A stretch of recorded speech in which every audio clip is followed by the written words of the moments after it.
Oke, assalamualaikum warahmatullahi wabarakatuh. Izin melaporkan H-3 menjelang Hari Raya Idul Fitri. Bab 3937 sampai bab 3940. Dari awal hingga akhir, Tetua Agung berencana untuk tetap hidup. Bagaimanapun, tidak akan ada manfaat apapun bagi kamar dagang Zijin setelah masalah ini tersebar. Jika memang ada kekayaan alam terbaik di lembah pemakaman naga, kamar dagang Zijin kemungkinan besar akan menjadi sasaran kritik publik. Penatua Agung paling memahami alasan mengapa orang biasa tidak bersalah tetapi memiliki batu giok. Jadi organisasi pemburu hadiah ini harus mati, apalagi mereka sudah mengidentifikasi personelnya sendiri. Anggota organisasi pemburu hadiah langsung ketakutan setengah mati. Mereka mengira bisa bertahan hidup dengan bekerja sama dan menjawab pertanyaan. Di luar dugaan, ia tetap tak bisa lepas dari kematian. Saudaraku, jika kamu melawan orang-orang ini, kamu mungkin masih memiliki kesempatan untuk bertahan hidup. Itu benar, kita tidak boleh duduk diam dan menunggu kematian. Ayo pergi bersama. Sebuah cibiran muncul di sudut mulut Tetua Agung itu, dan dia melambai langsung ke orang-orang di belakangnya. Orang-orang kuat dari kamar dagang Zijin memahami dan langsung membunuhnya. Di hadapan kekuatan absolut, keberanian berdarah apapun tidak ada gunanya. 10 anggota organisasi pemburu hadiah dibantai dalam sekejap. Beberapa orang kuat melompat ke atas perahu awan dan terus bergegas menuju pedalaman lembah pemakaman naga. Ledakan, begitu Yulei Yunzu masuk, guntur dari langit melonjak menuju sisi ini. Belum lagi, guntur langit ini sangat kuat. Jika Presiden Huangfu tidak memberikan perintah kematian, saya pasti sangat ingin mengalahkan guntur langit. Saya hanya tidak memiliki lingkungan yang cocok untuk meredam tubuh saya sebelumnya.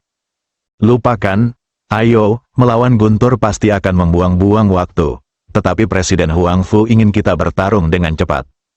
Orang-orang kuat dari Asosiasi Pedagang Zijin sedang membicarakannya, tetapi lelaki tua itu tersenyum tanpa berkata apa-apa dan langsung menekan tombol berbentuk berlian di depan Yulei Yunzu. Saat tombol memancarkan cahaya biru, lapisan perisai energi tiba-tiba muncul tepat di atas Yulei Yunzu. Perisai energi itu tebalnya lebih dari 10 kaki, bersinar dengan lingkaran energi ungu. Pada saat itulah guntur langit menghantam perisai energi dengan keras. Berdengung, lingkaran cahaya biru ungu bergejolak, dan riak energi muncul di ujung terluar perisai energi, yang sebenarnya dengan sempurna menahan guntur yang jatuh. Kuncinya adalah efek guncangan balasan dari kekuatan guntur langsung diimbangi, dan Yunzu terus terbang dengan sangat lancar. Ledakan, tidak lama kemudian, guntur kembali terjadi, tetapi perisai energi di atas Yunzu masih dapat dengan mudah menahannya. Perisai energi tidak menunjukkan kerusakan yang nyata dari awal hingga akhir, seolah-olah ia kebal langsung terhadap guntur. Perahu awan guntur ini ditempa dari baja neraka guntur dan memiliki ketahanan khusus terhadap pemboman guntur langit. Perisai energi ini belum pernah berguna sebelumnya. Saya tidak menyangka kali ini di tempat terpencil ini, hal itu bisa terjadi digunakan. Ini akan berguna, Presiden Huangfu sangat bijaksana, hahaha. Orang-orang berkuasa dari kamar dagang Zijin sedang mengobrol dan tertawa, dan datang ke lembah pemakaman naga sama santainya dengan berkunjung. Yulei Yunzu dengan cepat sampai di area non-inti, dan frekuensi sambaran petir juga meningkat. Pada saat yang sama, di tanah di area non-inti, Xiao Feng juga berlarian dengan kebingungan. Seiring bertambahnya waktu di lembah pemakaman naga, Xiao Feng juga menguasai beberapa keterampilan dalam menghindari guntur langit, dan kekuatannya juga meningkat dari hari ke hari. Meski begitu, Xiao Feng masih lelah menghadapi sambaran petir yang terus-menerus. Untungnya, Xiao Feng telah mencoba menelan energi akibat kekuatan guntur dalam 2 hari terakhir, yang memungkinkannya berhasil mempertahankan kekuatan fisiknya. Hanya saja Xiao Feng menemukan bahwa jika dia terus berjalan menuju area inti sebenarnya, tidak peduli apakah itu terikat oleh guntur atau kekuatan urat bumi, itu akan menjadi tak tertahankan baginya. Karena itu, Xiao Feng telah mengitari area ini dalam beberapa hari terakhir, berniat menunggu sampai guntur tingkat ini turun sebelum bergerak maju. Namun, pada saat ini, Xiao Feng tiba-tiba merasakan sinar matahari di atas kepalanya menghilang. Dia segera mendongak dan melihat sebuah kapal raksasa perlahan lewat di udara.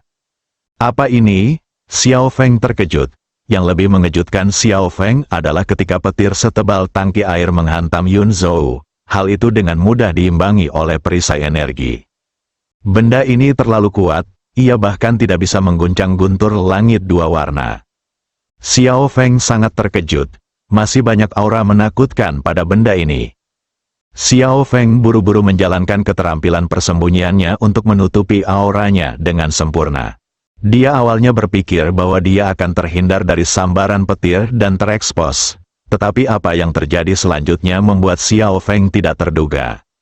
Karena Xiao Feng terkejut saat mengetahui bahwa semua guntur langit yang membombardirnya kini menyerang perahu awan besar itu.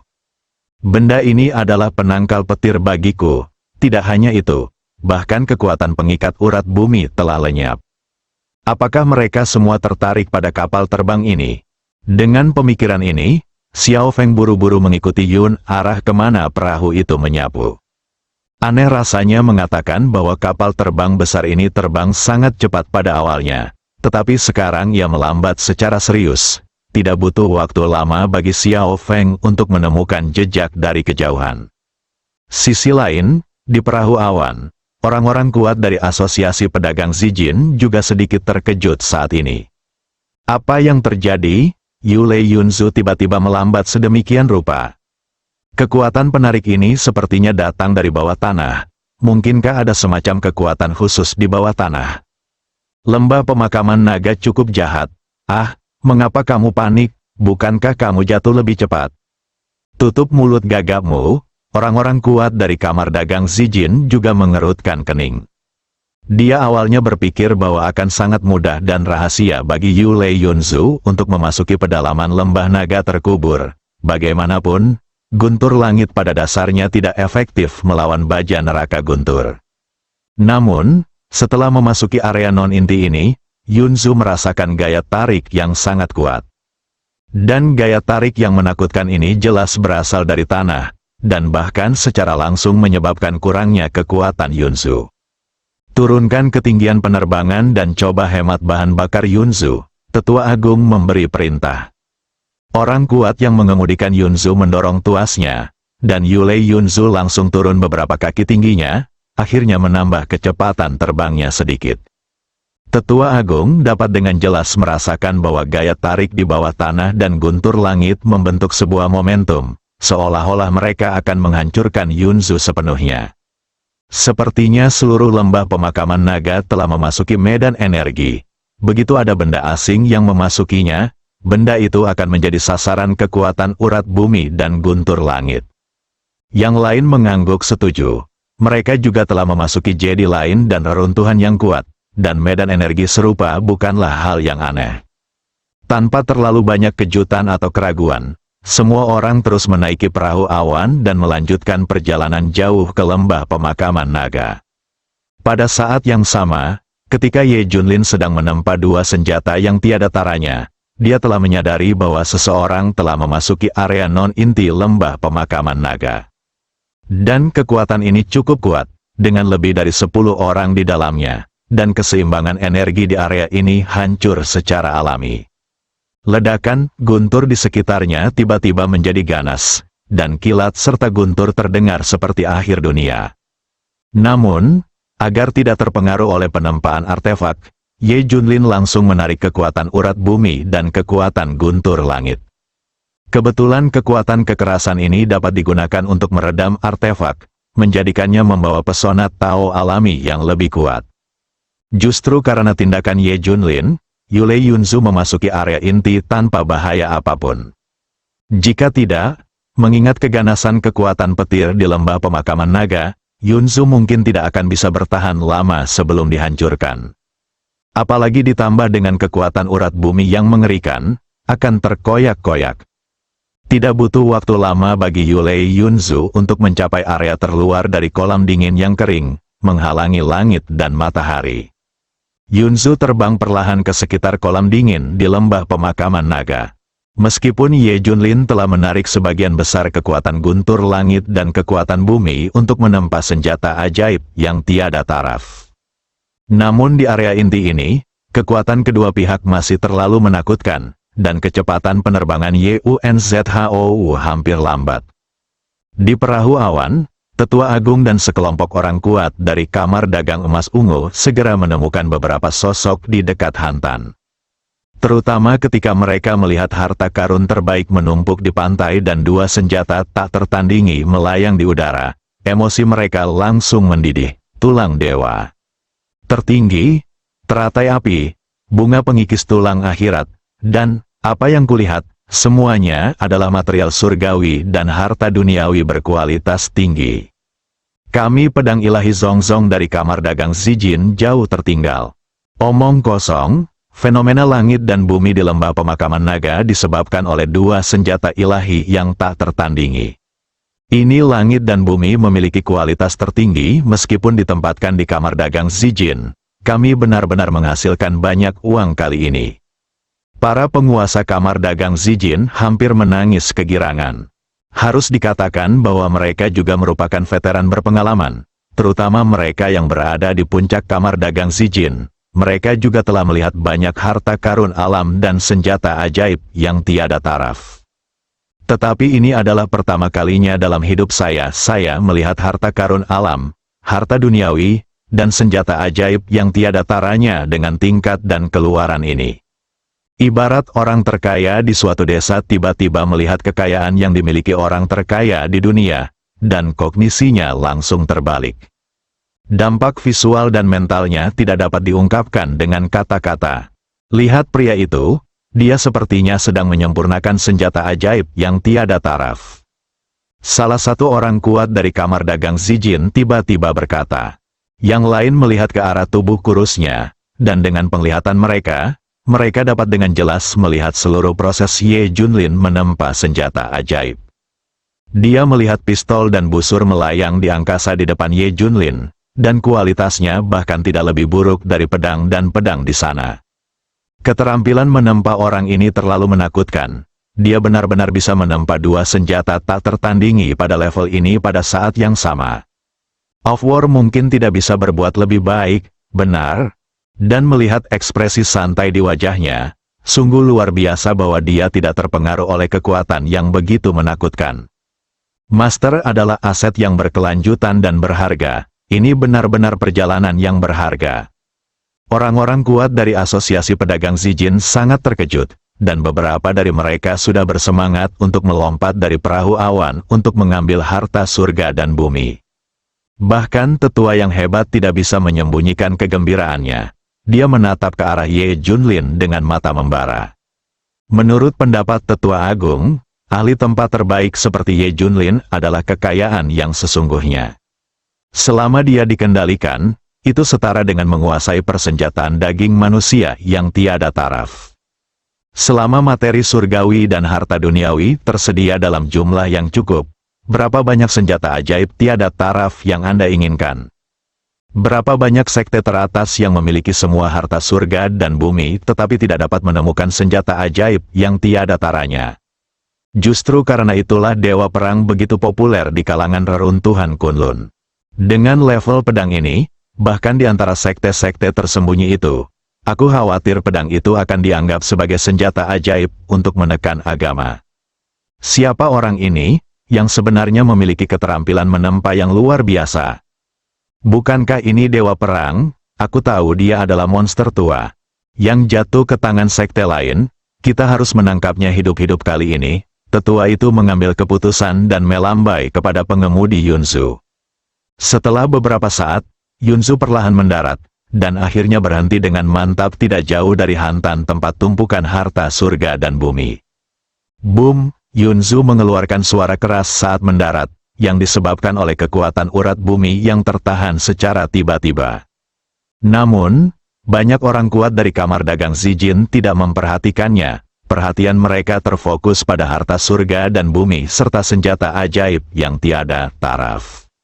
Desir, desir, desir, beberapa orang kuat tidak sabar untuk bergegas ke tempat di mana materi surgawi dan harta duniawi menumpuk, dan dengan cermat mengamati harta karun berkualitas tinggi ini.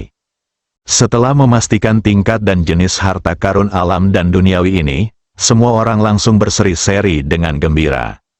Jumlah material surgawi dan harta duniawi berkualitas tinggi lebih dari seluruh inventaris kamar dagang Zijin kita. Melihat kualitas dari tulang suci terbaik ini, saya langsung merasakan tulang suci yang saya lihat kemarin tidak lagi harum. Saya tidak menyangka bahwa tempat terpencil dapat menghasilkan begitu banyak material surgawi dan harta duniawi yang terbaik. Saya masih lebih memilih dua senjata ajaib yang tiada taraf itu, tapi mereka bahkan bisa saling melengkapi hari demi hari. Jika aku menggunakan dua senjata ajaib ini, aku hampir bisa mendominasi seluruh reruntuhan Kunlun. Jangan membual, setidaknya kamu dan aku harus bekerja sama, hahaha. Semua orang berkuasa di kamar dagang Zijin tampaknya menganggap barang-barang ini sebagai milik pribadi mereka, sama sekali mengabaikan Ye Junlin dan yang lainnya. Di mata mereka, bahkan Ye Junlin adalah milik mereka.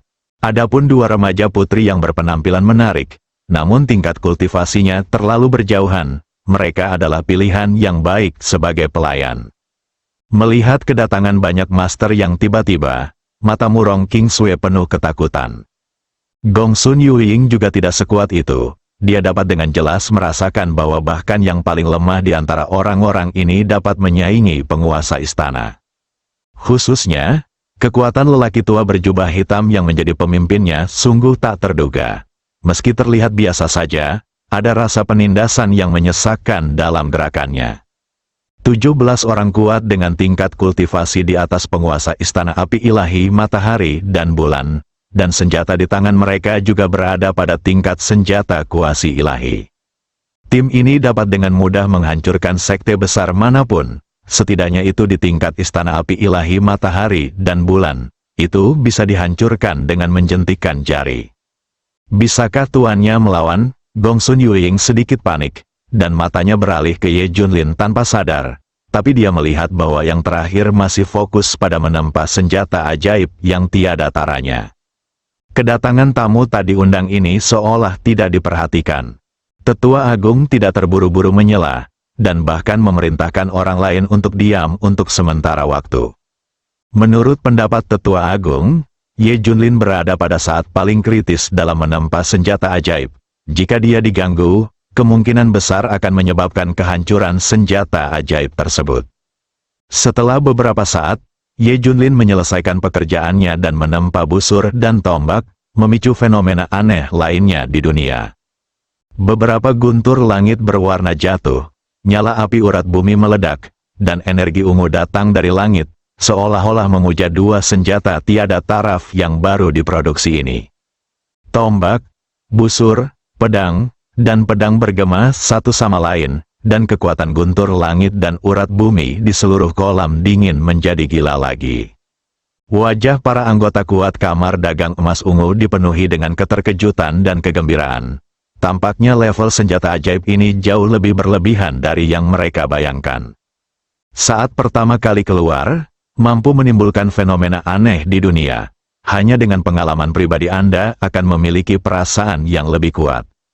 Keterampilan menempa Anda sungguh luar biasa. Apakah Anda bersedia mengikuti saya ke kamar dagang Zijin? Jangan khawatir, Tuan, selama Anda bersedia menempa senjata ajaib untuk kamar dagang Zijin, perdagangan pasti tidak akan memperlakukan Anda dengan buruk. Kata-kata sesepuh agung itu tampak sangat sopan. Faktanya, penuh dengan ancaman dan perintah. Bagaimana jika aku tidak mau? Ye Junlin bertanya sambil tersenyum. Tetua itu sedikit terkejut. Dia tidak menyangka Ye Junlin akan menjawab seperti ini. Dan bahkan ada sedikit nada bercanda dalam kata-katanya. Saya ingin menasihati Anda untuk tidak mengabaikan pujian. Tidak semua orang dapat menanggung akibat dari tidak makan roti panggang dan didenda dengan anggur. Ye Junlin mengangkat alisnya dan menjawab, kebetulan sekali, saya suka minum anggur yang enak. Bagaimana Anda memperlakukan saya? Bersambung.